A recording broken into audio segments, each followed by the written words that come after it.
Hey, welcome once again to another edition of B&B Hockey Talk, where we're going to update you today on all the happenings around the NHL. And we love to talk about hockey. Remember to like and share us on Facebook. Subscribe to us on YouTube. My name's Aaron Bloxel. This is my co-host, Mr. Matthew Balzer, for today, Monday, September 24th. Great weekend of hockey. Preseason keeps rolling along. And as we conclude this upcoming week in preseason, we've got a few signings and updates for you, and we're going to touch on some of the players that have stood out from around the league. So welcome again to the show, Matt. Yes, I had a great weekend, and as you said, a great weekend in hockey, but just a great weekend in sports in general. Excellent. So why don't you bring us up to date? There was a signing today. There was a signing on the weekend, and bring us up to date with the latest on that. All right, yeah. So two signings. Lucas Pisa has earned a contract with the New York Islanders, 1 year, $1.5 million deal. He was on a tryout basis with the Islanders, and he's earned a contract there, which I think it was good with the bottom six that the Islanders had. They needed to make some improvements there. The Montreal Canadiens gave Paul Byron a 4-year extension, worth $13.6 million. That's a $3.4 million cap hit. I think this is a really good deal for Montreal. He's a guy that can move up and down the lineup. And he's actually a pretty underrated goal scorer for them. He's generally been around that 20-goal mark ever since he's been to the Habs. And he can help out a little bit on the power play and on the penalty kill. Also in league news, Brian Gionta officially retired today from the NHL. 16 seasons in the NHL, splitting between New Jersey, Montreal, Buffalo, and Boston. I think his best year was in 05-06 with New Jersey, where he had 48 goals and 89 points in the full season. And he also won the Stanley Cup with the New Jersey Devils in his second season in the league in 02-03. And finished his career with 595 points in 1,026 games. So very, very good career with a guy that's only 5'7". Really carved out a little niche, and of course he was a captain of the Montreal Canadiens for a few years. Yeah, one of those players that had an engine that just didn't stop. He kept going and going. But a couple of players released from their PTO tryouts today. Why don't you bring us up to date on that? Yeah, so Mark Letestu was released from the Florida Panthers, and Scotty Upshall was released from the Edmonton Oilers. Also, a couple key prospects that were sent down or sent back to junior. Owen Tippett was sent back to the OHL to Mississauga from the Florida Panthers. Josh Hosang, Michael Del Cole, and Kiefer Bellows were sent down to Bridgeport from the New York Islanders, and Logan Brown was sent down to Belleville from the Ottawa Senators. So some young guys that I thought could have made the team. It will start down in the season in the American League. Also with the Canucks, they sent down Jalen Chatfield, Petrus Palmu, Jonathan Dolan down to Utica, and Reed Boucher and Ashton Sautner are on waivers today for the purpose of getting sent down to Utica. Dolan had a bit of a disappointing preseason. I think he has to get adjusted to the smaller ice surface and getting used to the bigger bodies around the NHL and the American League. So hopefully it doesn't take him too long to adjust. He should be getting top line minutes down in Utica there. But yeah, just a couple moves there by the Canucks. Oh, I love it. You got fired up there. I asked you about the PTOs, and you went through everybody. Going back to the PTOs, do you see Mark Letestu or Scotty Upshall getting another chance or signing on with somebody else? Well, I still think Mark Letestu should get a contract somewhere. Everybody needs center depth one way or another. I didn't see how exactly he played with Florida. He could have had a disappointing preseason there. And Scotty Upshall, according to Edmonton, apparently he failed his medical at first when he joined the Oilers, and then once when he got healthy, he never got into a preseason game. So, and I think with the way Alex Chiasson's played for the Oilers in preseason, I think that basically limited Scotty Upshall's chances of making the Oilers. Yeah, there's also 3 RFAs that are still holding out from camp. Nick Ritchie on the Anaheim Ducks, of course, William Nylander in Toronto, and Shea Theodore in Vegas. Do you think any of these are going to go past the start of the regular season, or are they going to make something happen before the season starts? Well, Nylander is very interesting because I think he's in a really strong stance that he wants to get paid, like a Mitch Marner or not exactly Austin Matthews, but he wants Mitch Marner money because they'll be getting their new contracts, and he doesn't want to be on that downside of, say, if he gets $6 million and then Marner ends up getting like $8 million or something a year. He doesn't want to get overlooked for his contribution. Shea Theodore, I think Vegas will cave. I heard a report that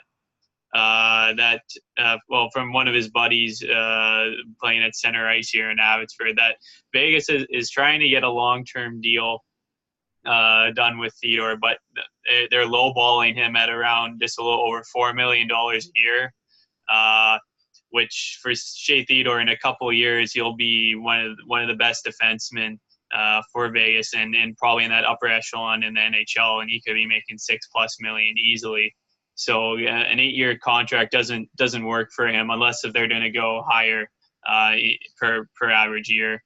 And Nick Ritchie, I still don't understand how this guy isn't signed. Like, it's not like he's done much in his career. Yeah, it's like he still hasn't passed the 30 point mark in the couple of years that he's played in the NHL. So it's very interesting to see what exactly is going to happen there. But the Nylander and Theodore situations are very intriguing to see what exactly happens. But I think out of all the guys to cave first, I think it will be Vegas with Shea Theodore, just because of the situation on their back end with Nate Schmidt. And them being generally not as like overpowerful like back end, like with guys like Derek England and Brayden McNabb. Like, those guys aren't exactly like point producers. Like, they're good defensively, but outside of like Colin Miller, there you're not getting much offense from that back end. Well, they have a guy named Nate Schmidt, but he's going to miss the first 20 games of the season. Let's talk about, you already mentioned some of the players that have been dropped from that people may know. For me, some of the surprises, of course, was Logan Brown out of Ottawa. A lot of people had him penciled in as making this Ottawa Senators team, especially after owner Eugene Melnyk talked about as many as 10 potential rookies in the lineup this year. Although there's Alex Formenton still there and has looked great. He's had a great preseason. I think he's probably going to make this squad instead of Logan Brown. What other surprises? I mean, you talked about Kiefer Bellows and Joshua Hosang already, and Michael Dahl in New York for the Islanders. Who else has kind of surprised you that they've been sent down or have had to go through waivers? Well, there hasn't been like a whole many, but like the Hosang situation. I think Lamorello's comments today was like he said that he had a very strong camp and everything, but they want to send him down to the minors so he can still work through the issues that's come up in his past and show that he deserves to be on the team, sort of thing. But with Hosang and looking for offense from the Islanders, especially trying to replace Tavares' offense. Like Hosang last year, he still had like 12 points in only like 20-something games, which was really good. It's just all the off-ice situation stuff. But like that, and then I thought Owen Tippett, as I mentioned earlier, I thought he had a really good chance to make the Panthers. Like last year, he got a 7-game look before getting sent back to junior. And I thought he had a really strong chance of making the Panthers, but I guess it wasn't to be this year. But it never hurts for prospects to develop more. But Just for a Canucks standpoint, I know he hasn't been sent down, but Olli Juolevi only getting in one game so far. I know he's probably going to play tonight, but it is intriguing that he hasn't played more and that they're just sort of keeping him around. You think they just send him down to Utica by now if he wasn't going to play for Van in the preseason? But I think with all the injury recovery for him, I think that's really affecting his off ice and on ice production right now.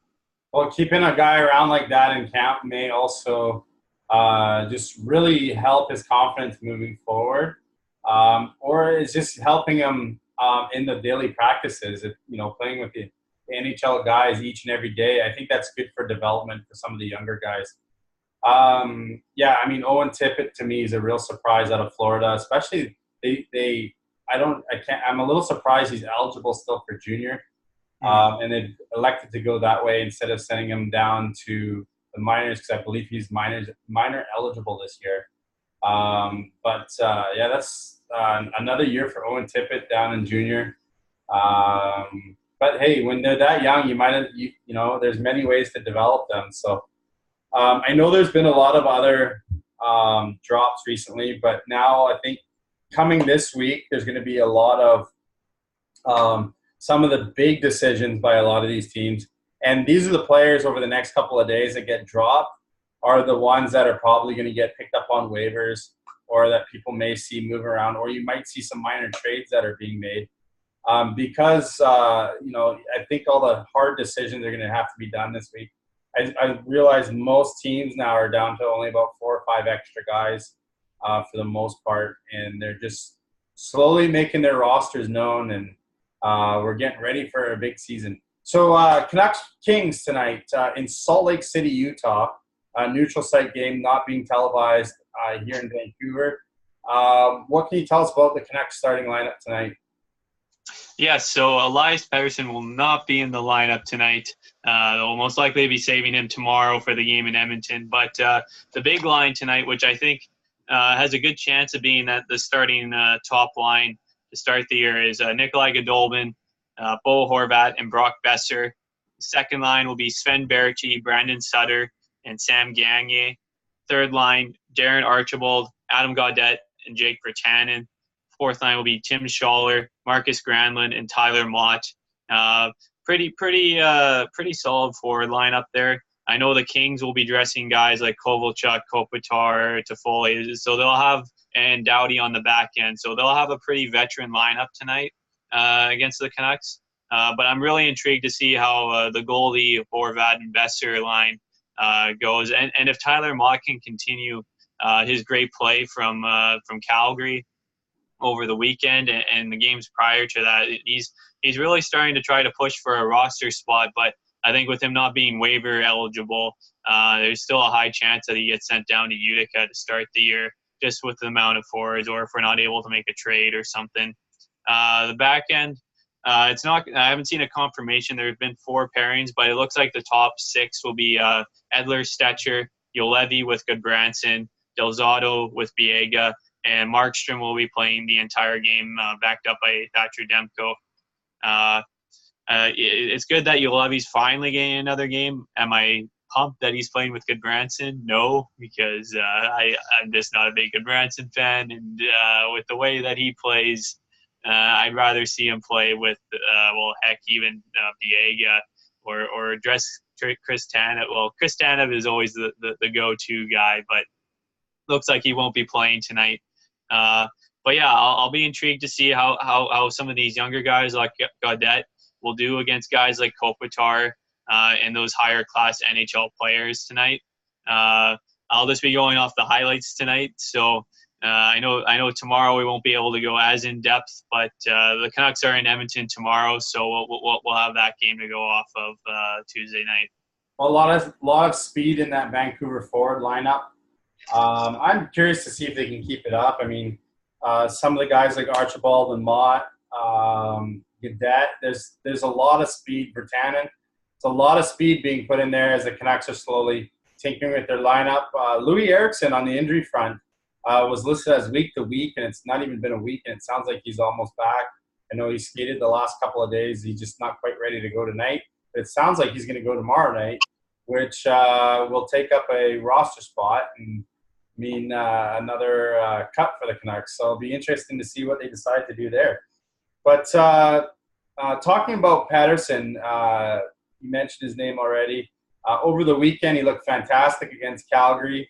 Made a backhand pass to himself, and then did a how's she going on somebody at center ice before dishing it off to Brock Besser. Had a goal and an assist, but he's looking really good, and I believe he absolutely deserves the night off tonight. So, final thoughts before we wrap up today's shows. Yeah, so I'm hoping Bo Horvath can continue his great preseason, but I'm really hoping Brock Besser can get on the scoreboard tonight. He's had a couple assists, but he still hasn't scored that first goal yet. We got really pumped for all the highlights from the Beauty League over the summer, and we're still waiting to see that transition into the preseason here. But yeah, I'm very intrigued with this lineup that they have tonight, and who's gonna be those final cuts. Like, they're down to 17 forwards, 9 defensemen, and 3 goalies. The forwards, that's not including Antoine Roussel, so that would make 18 forwards. So they still have to make a few more cuts here. There's a couple of easy choices, but once we get down to it, there's still going to be a couple actual NHL players that either going to have to clear waivers or get traded going into the season. And I think a lot of teams are forced with that situation at this time of year. They'll all have 1 or 2 guys that they're going to have to try to sneak through waivers. So, but anyways, remember, tell us about your team below in the comments. Like and share our post, and remember to subscribe to us on YouTube. As always, we love being able to bring you this show. So comment, tell us what you like about it. And we will be back tomorrow with our next episode. So thank you very much. I'm Aaron Blocks with my co-host, Matt Balzer. And for Monday, September 24th, we will see you guys later.